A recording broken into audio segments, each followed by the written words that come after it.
Well, what the heck was that? That was the sound of Butler University MBA students learning about leadership through music at the Indianapolis Symphony Orchestra. And that is the subject of our very first edition of the IBJ Podcast. My name is Mason King. I'm a news editor for the Indianapolis Business Journal, and we'll get back to our business students / musicians in a moment. First, a few words of explanation. Again, this is the launch of the IBJ Podcast. It's a weekly podcast that will be available every Monday morning, and the mission here is to illuminate or sound out, if you will, issues and events that are covered in IBJ's weekly flagship print edition. But we're going to approach them from slightly different perspectives to give you a deeper understanding and hopefully entertain you and surprise you along the way. Now, I'm especially excited because this week's paper is our annual innovation issue in which we explore new technologies and strategies for improving our lives and making the world work.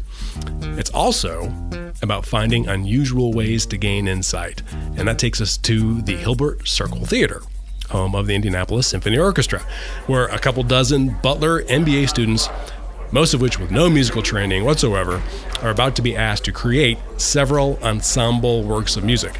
Now, the first person you hear is Beth Perdue Outland, the Symphony's Vice President of Community Engagement and Strategic Innovation. All right, we good? Well, welcome everyone. Really glad you've chosen to spend your afternoon with us today. We are super excited to have you here at our Art of Leadership Workshop event. We are here to talk about the Indianapolis Symphony Orchestra and the elements of leadership it takes to make an ensemble of this type and size really work together. So today we're going to talk a lot about the workforce. And when we say workforce today, we're going to be talking about those musicians that you see on stage when you come to a concert. But the reason I'm telling you this is because I want you now to think about the leader, the person who has to help this workforce transcend the ego and the training and the interpersonal stuff and the nonsense and the longevity, and has to get this body of people to achieve the same vision in the very same moment in public. So imagine you're that leader. What are the things you have to exercise? Now, a quick word of explanation. The Art of Leadership is not just for business students. The Symphony offers it 8 or 10 times a year to business classes, the Symphony sponsors, and any organization that wants a different take on leadership. And the Art of Leadership did not originate with the Symphony before it debuted about a decade ago, and instead answered the needs of a few different organizations, coalescing into an initial idea in the mind of Jerry Toomer, who teaches at Butler. So my longer career history was as the Vice President of Human Resources for Dow AgriSciences. So in that role, we were a joint venture of Dow and Eli Lilly. So I got to know a fair number of Lilly people. And as I retired from Dow, I also was teaching in the MBA program. So I had the business relationship with Lilly. I had some students from Lilly in my MBA program. And we started saying, what would an advanced leadership program look like that was very experiential? And where we would do a business visit, kind of the traditional strategy, leadership, metrics kind of thing, but we'd also do something out of the box. And we'd take people on stage and we'd talk to musicians and we'd do something like a percussion circle and we'd talk. So that was the genesis of this. So then it was the brilliance of Beth Perdue Outland and Tom Ramsey together with us to say, what would this look like? And here's Beth in a conversation we had a little bit later to pick up the thread. And then, frankly, I came back to the musicians. I sat and drafted things I thought made sense from a musical perspective, but I'm not a musician myself. And so I sat down with Rick Graff in the horn section and some other musicians, and I said, here are the concepts that we would like to illuminate in a musical way. Do you think that there are authentic ways you could relay these to someone who is not a musician? And they just started saying, oh, yeah. Now, when we talk about leadership in an orchestra, we're usually talking about a conductor. The ISO has 2 principal baton men, Krzysztof Urbanski, the music director and essentially the organization's artistic CEO, and Jack Everly, the principal conductor of the pop series. Now, we're going to hear a funny story about him in a second, but for the leadership session today, we have as conductor David Armstrong, the Director of Audience Services and Events, and here he is explaining why you need a conductor when all the music is already written down on the page. If you guys have seen music, there's notations that says, play louder here, play softer, play faster, slower, the notes, but within that, there's so much variation from conductor to conductor, and like their individual vision of and how they want to achieve things, how they want it to sound and feel is so important. The orchestra should have that information, but also to have it in a way that they understand. Now here's Beth again, and she's beginning to touch on concepts that you could apply to any work situation. Now, there are a couple of other things that are really super critical. One is they have to respect the experience of the workforce. Like I said, you got somebody who's been doing this 30, 40, 45 years. The last thing they need from a leader is to tell them how to play their instrument. And nothing will turn off a musician faster than that conductor comes in and wants to tell them how to play their instrument. What that conductor needs to do is to collaborate with the musician in order to achieve the objective that they want. The other thing is, no matter how good your workforce is, and no matter how professional and how well trained, mistakes happen, and they happen every day. Now, we have seen a difference in how the conductors correct or address those mistakes. First of all, a conductor who does not address a mistake at all is typically seen as either too dumb to recognize it or too weak to deal with it. And so it is important, if a mistake is happening and it's happening over and over, that the leader addresses it. How they do it is really interesting. I have seen it done really badly. A conductor who stopped them and said, "You all sound like you're moving a house." Well, what does that even mean? Like, how do we sound like we're not moving a house? What do you want? It's like not clear and not helpful. One of my favorite Jack moments. Here's a story about Jack Everly. I had a group band and we were listening to a Motown rehearsal, right? Now, the brass particularly love the Motown because they get to really blow it out, which they don't always get to do. So they were just, and Jack stopped the orchestra and said, "Trombone friends, I need your help. We are lucky enough to have a really live acoustic here, and in order to achieve balance, I need you to soften up." It was beautiful. He could have legitimately said, "Hey, trombones, not all about you, back off." And he would have been right. But instead, he took a much more thoughtful approach. "Trombone friends, establish a relationship. I need your help. We're in this together. We have a really live acoustic situation analysis. In order to achieve balance, this is our goal, I need you to soften up." There's the ask. It took no more time than being snarky, and it totally secured their cooperation. I find him to be brilliant at this idea of correcting mistakes in a way that is positive, sets the objective, and keeps in the mindset of what Jack tells me, which is, I am always thinking as a leader, like, yes, I have the vision, and my goal is to communicate that, and then the rest of my job is to say, what do they need from me now? What do they need from me now? What do they need from me now? Okay, so now we get to the main event. The participants are going to start playing music. Styles, and that's what we're going to do next. So either under your chair or behind your chair, you have an instrument. So I want everybody to go ahead and pull those instruments. You are going to be the ensemble now, and David is going to act as our conductor. Right. So the first thing we're going to do is in 5 minutes, we will play as a tight ensemble. So in order to do this, we are just going to play one note and one note only. 1, 2, 3, 4. Okay, we'll do that one more time, but louder this time, all right? 1, 2, 3, 4. Okay, what I'd like to do now is play 4 notes instead of 1. Same pattern, same rhythm, just 1, 2, 3, 4, all right? 1, 2, 3. So I'll count to 4. Okay, now this goes on for a little bit, and then there's a surprise. 4.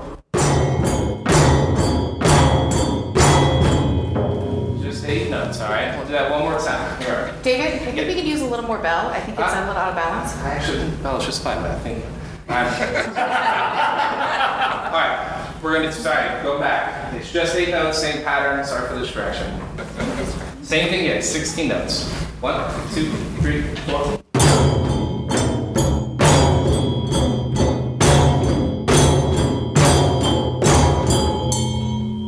right, it's pretty good. All right. Okay, so how do you feel about your musical outcome? So what happened in order to make that possible? We got direction. You got direction? What kind of direction? What did the direction look like? Very clear and specific. Very clear and specific directions? Feedback. I'm sorry, what? Feedback. Feedback? What kind of feedback? We're playing more notes than we're supposed to. And before to the next round. Mm-hmm. He shut you down. Yes, he did. Yes. So that's interesting. So did he accept feedback that was offered? No. No. Did he solicit feedback from anyone else? No. Did he ask you how you were doing or what you needed? No. No. So what was the communication like? It's a very one-way communication. All right, so this next example, we're going to make music together. There's no timeline. I won't be watching the clock. But we're going to make music together, and we're going to do this in 1, 2, 3, 4, 5 different parts. So in order to keep everything together, we are going to lean on this bass drum. All right, so you're going to come be our foundation. And what you're going to do is play just a nice steady beat. So just like this. Yep. And a little bit louder. So that is the foundation for what we're going to do, okay? So the first group are these staccatos, the drums that are kind of in front of you, all right? And then once you get comfortable with it, I want you to jump in, all right? So your right hand's going to be in the center, your left hand's going to be on the outside, and again, I'll start and just jump in. So your pattern's going to go.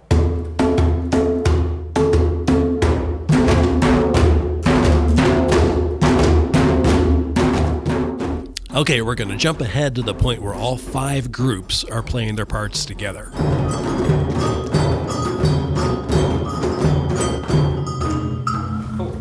right, so great. How do you feel about your musical outcome? Good? So what are some of the things that David did to lead you through this process that was different than the first example?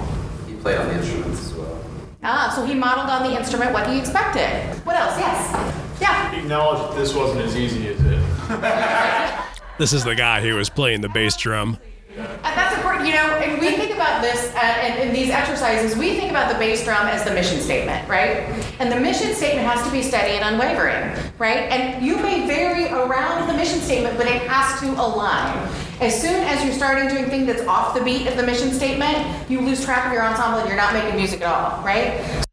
Okay, so we've had 2 different leadership models so far. The first one obviously was very authoritarian, while the second one was a much more benevolent sort of teaching model. Now for the third one, David's going to throw a curveball. This time, I would like for you to play whatever you want, okay? But it needs to be within the framework of this bass drum, all right? So whatever you'd like to play. All right, so go ahead and start with that steady beat. First section, here we go. 1, 2, 3,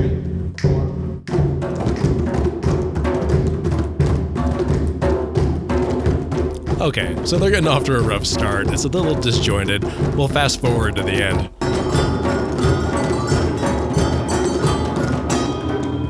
All right. So we're gonna do this one more time with one bit of feedback. There's so much going on. So with drumming, a lot of times, it's not as much about what you're playing, it's a lot of cases about what you're not playing, right? So like if you're in a drum circle, which I know you guys just hang out on the weekends and hang out in front of me. But if you were, it's really hard if you sit down next to this guy, it's just like, there's no room left. There's not much to contribute because so much is happening. That's the guy who won't shut up in a meeting, right? Yeah, it's that guy. Okay, so they try again, and this one goes much better.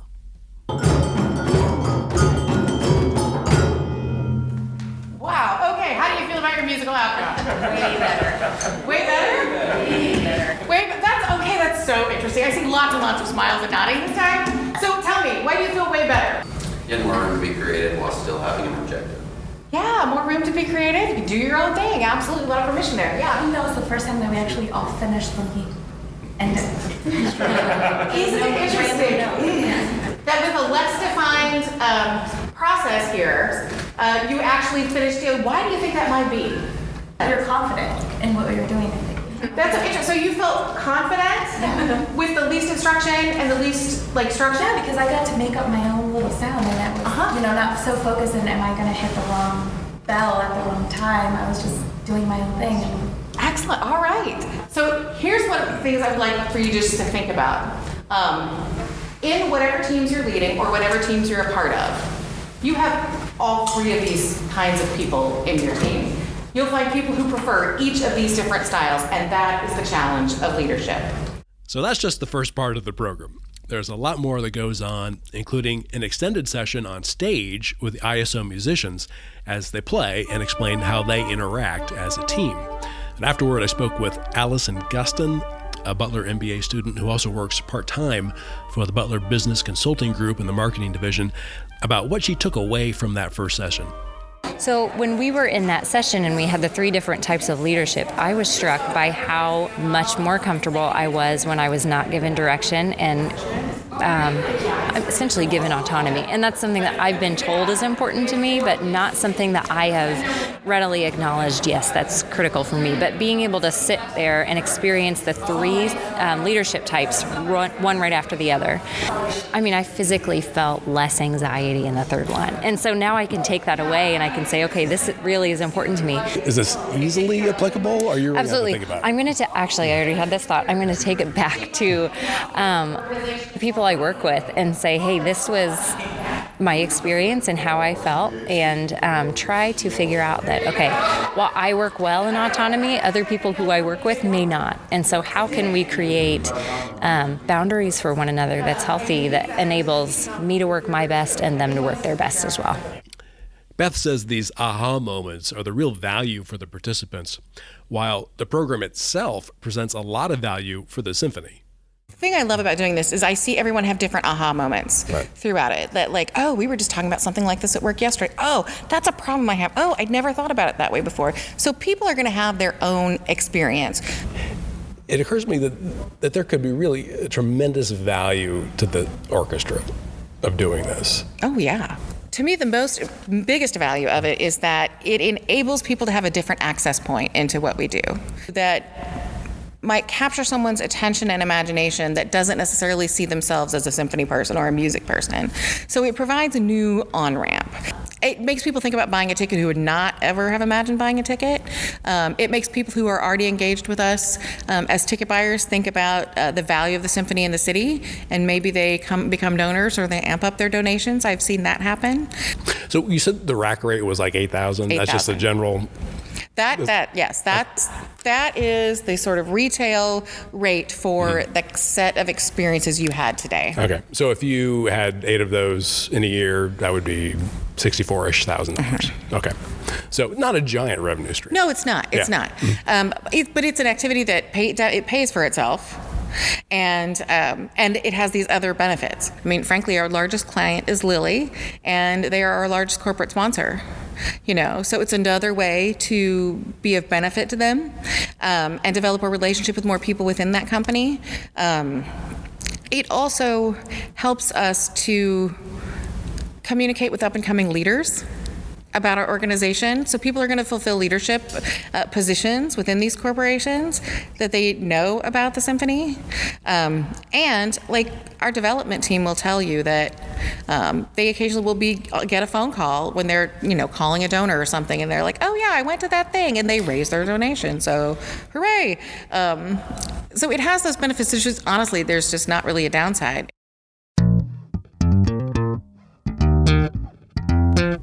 All right. Well, you can read more about this session with the symphony in this week's edition of IBJ, which again is our 4th annual innovation issue. And there you'll see a dozen stories about emerging technologies like blockchain or cryptocurrencies like Bitcoin, and even things like virtual reality, which of course has been around for, at least 20, 30 years. I remember doing stories about it back in the early 1990s. But its applications have evolved in some pretty interesting ways, and ways that are very relevant to business and to training employees. So check it out. And you can read all this stuff, of course, at IBJ.com. All right. Well, it's Mason King signing off. Hope to see you next week.